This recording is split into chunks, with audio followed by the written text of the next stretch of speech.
ছাত্রদলের অভ্যন্তরে শিবিরের মারাত্মক প্রভাব রয়েছে, এটা ছাত্রদলের একটা অংশ মনে করছে। ছাত্রদল একে অপরকে সন্দেহ করছে। বিশেষ করে ছাত্রদলের মধ্যে যদি কেউ একটু জনপ্রিয় হয়ে ওঠার চেষ্টা করে বা জনপ্রিয় হয়ে ওঠে, একটু ইনক্লুসিভ ক্যারেক্টার পজেস করে অথবা একটু রিলিজিয়াস কোনো সেন্টিমেন্ট তার মধ্যে দেখা যায়, তাকেই শিবির সন্দেহ করা হয় এবং এটা নিয়ে এক প্রকার তোলপাড় শুরু হয়ে গেছে।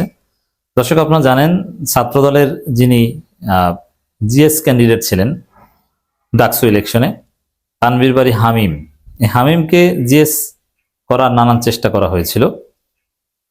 এই তানভীর বারী হামিম তাকে শোকজ করেছে, মানে শোকজ এটা বুঝতে হবে, যথাযথ জবাব দিতে না পারলে তাকে বহিষ্কার করা হবে এবং শোকজ নোটিসে এটা লেখা হয়েছে যে আপনাকে কেন আপনার বিরুদ্ধে স্থায়ী ব্যবস্থা নেওয়া হবে না সেটা আপনি ব্যাখ্যা করেন। এর মানে যদি তানভীর বারী হামিম যথাযথ ব্যাখ্যা দিতে না পারে তাহলে তাকে বহিষ্কার করা হবে।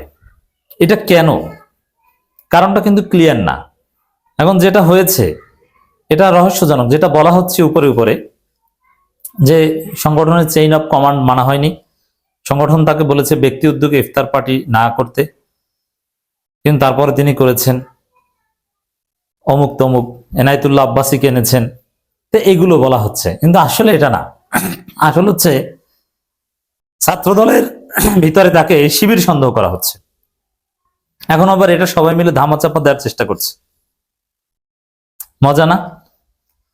তা আসলে কি ছাত্রদলের ভিতরে শিবিরের প্রভাব আছে? হ্যাঁ আছে, মারাত্মক প্রভাব আছে। আমি জানি, আমি বলছি আজকে ছাত্রদলের ভিতরে, এমনকি ছাত্রদলের মৌলিক অনেক কিছু চালায় এখনো শিবির। তবে তানভীর বারী হামিম শিবির নয়। তানভীর বারী হামিম পিওর ছাত্রদল, তার রক্তে ছাত্রদল, পরিবার ছাত্রদল, একজন সাবেক ছাত্রদল সভাপতির ভাইয়ের ছেলে এবং বর্তমানে তিনি একজন এমপি। এখানে তানভীর বারী হামিম তুলনামূলকভাবে একটু ভিন্ন ধরনের, একটু পজিটিভ এবং একটু ইনক্লুসিভ রাজনীতি করার চেষ্টা করেন।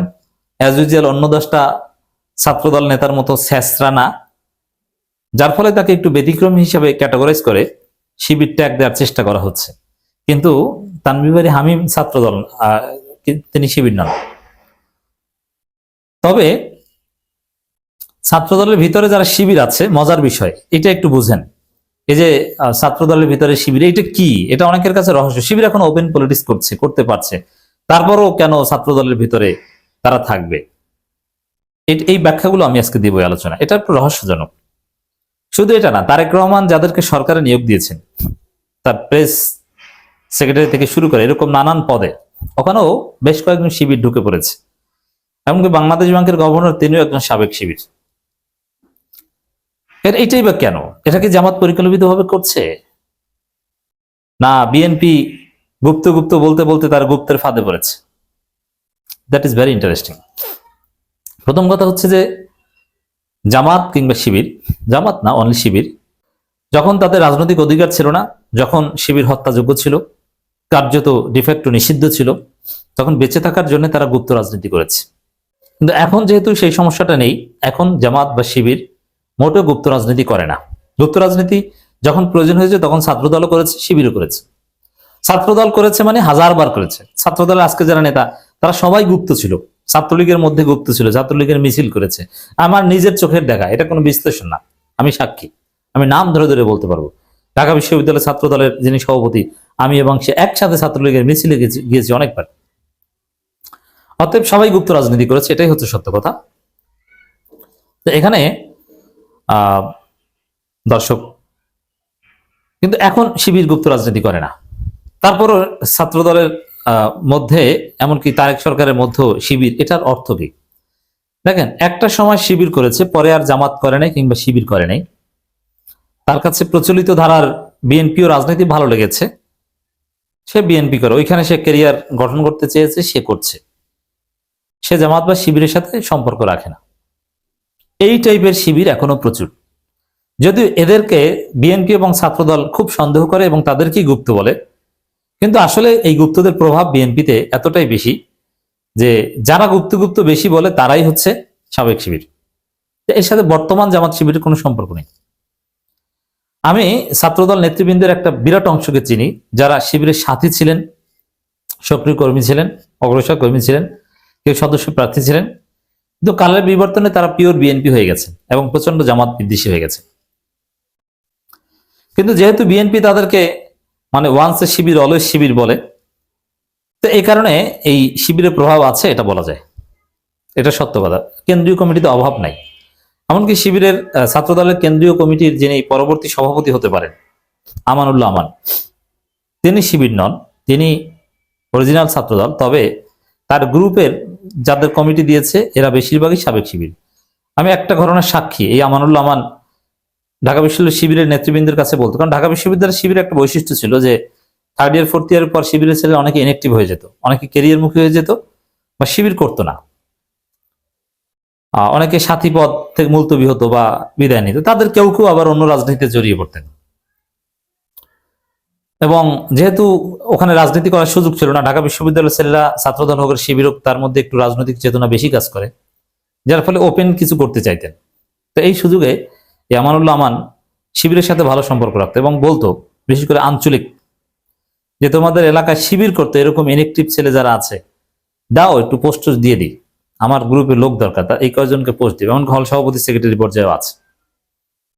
এটা ছাত্রদল নেতারা জানে। এবং মজার বিষয় দেখবেন যে ছাত্রদলের ভিতরে যারা প্রতিপক্ষকে বেশি শিবির শিবির বলে, গুপ্ত গুপ্ত বলে, এরা অরিজিনালি সাবেক শিবির।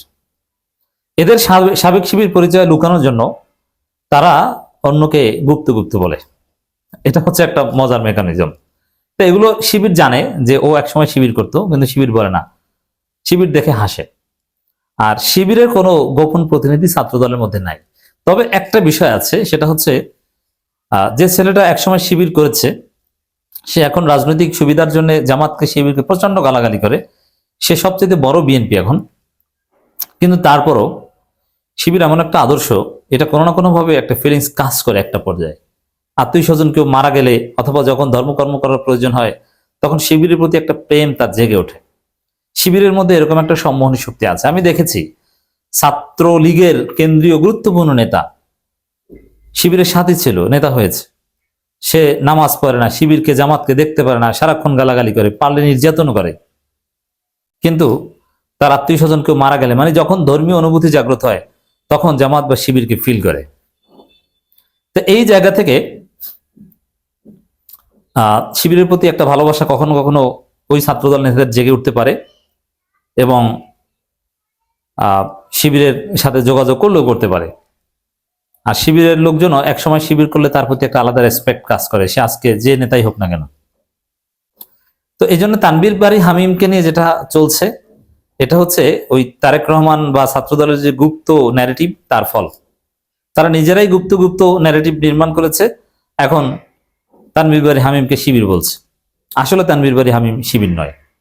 আর অরিজিনাল শিবির যারা, তাদেরকে কিচ্ছু করতে পারবে না, তাদেরকে ধরতে পারবে না, ধরলেও কিছু করার নাই। কারণ অরিজিনাল শিবির যারা, তারাই অন্যকে বেশি গুপ্ত গুপ্ত বলে। খেলাটা কিন্তু অনেক ইন্টারেস্টিং, তাই না?